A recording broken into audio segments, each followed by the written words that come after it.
Hello friends, welcome to my channel learn English with Cherry once again. आज हम फिर से वही डेली इंग्लिश सेंटेंसेस जो हम जनरली यूज़ करते हैं उसको डिस्कस करेंगे।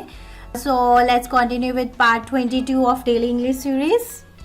अगर आप चाहते हैं कि आप मेरे आने वाले किसी वीडियो को मिस ना करें और आप बहुत कुछ सीखना चाहते हैं तो प्लीज़ आपकी स्क्रीन पे आ रहे इस रेड सब्सक्राइब बटन को ज़रूर क्लिक करें। This will really help me and you too. Let's continue with the first sentence. Suppose कीजिए कि आप किसी स्कूल में से या ऑफिस से कहीं से लेट हो रहे हैं, आपको कॉल आ रही है, आप ट्रैफिक में फंसे हुए हैं, तो उस केस में हम कह सकते हैं traffic is really bad so I am running late. आपने किसी को कोई असाइनमेंट दिया है तो आप चाहते हैं कि वो टाइम पर ख़त्म करे, तो आप किस तरह से कह सकते हैं I want to get this finish on time. Suppose हो सकता है कि आपको कोई असाइनमेंट मिला और आप उसको टाइम पे ख़त्म नहीं कर पाए, तो उस केस में आप कैसे अपोलोजाइज़ करेंगे?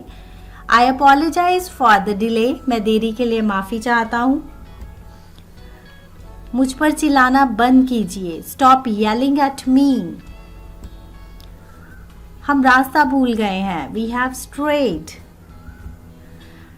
कई बार जैसे आप स्कूल में वर्किंग है या कहीं तो घंटी बजती है वहाँ पे थोड़ी देर के बाद, तो हम कैसे बोल सकते हैं बेल हैज़ गॉन, घंटी बज गई है। या फिर अलार्म जैसे कहते हैं अलार्म बज गया है, अलार्म हैज़ गॉन।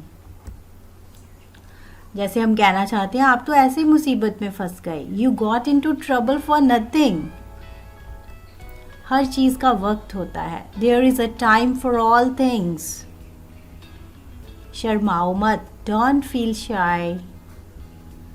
ओह मैं तो भूल ही गया था, oh I had forgotten it all together. मैं अभी इस बात को महसूस करता हूँ, आई डू रियलाइज दैट।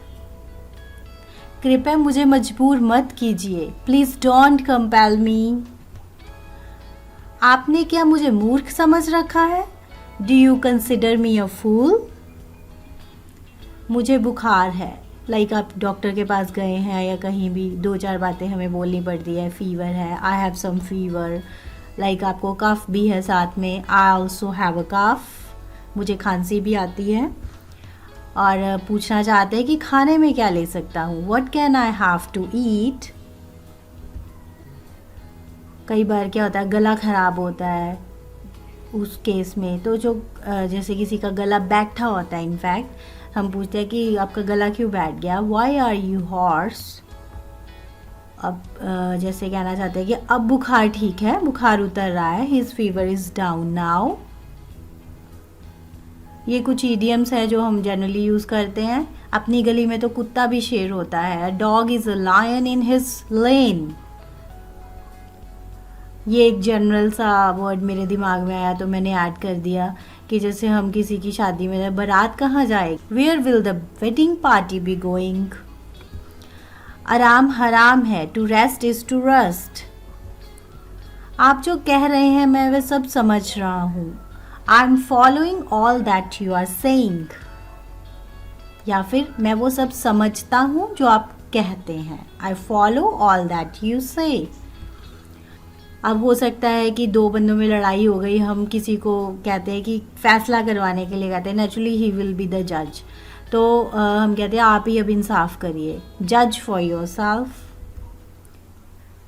अब हम हो सकता है किसी दो बंदों की आपस की लड़ाई को सुलझा रहे हैं, तो हम कह सकते हैं वो आपस के मतभेदों को भुला दो, सिंक योर डिफरेंसेस। जिस घर में फूट हो वह कभी तरक्की नहीं कर सकता, a divided house can not stand. आप बहुत देर लगा रहे हो, you are taking too long. अब मैं और इंतज़ार नहीं कर सकता, I can't wait any longer now. मैं सुबह से घर से निकला हूँ, I have been out since morning. यहाँ पे एक वर्ड मैंने आपको थोड़ा सा बताना था, दैट इज़ प्रीऑक्यूपाइड। प्रीऑक्यूपाइड होता है कि जैसे कोई बंदा परेशान है, वो अपनी उसी परेशानी की सोच में बैठा है, तो उस केस में हम कह सकते हैं जैसे she is really preoccupied, I think she is having some personal problem.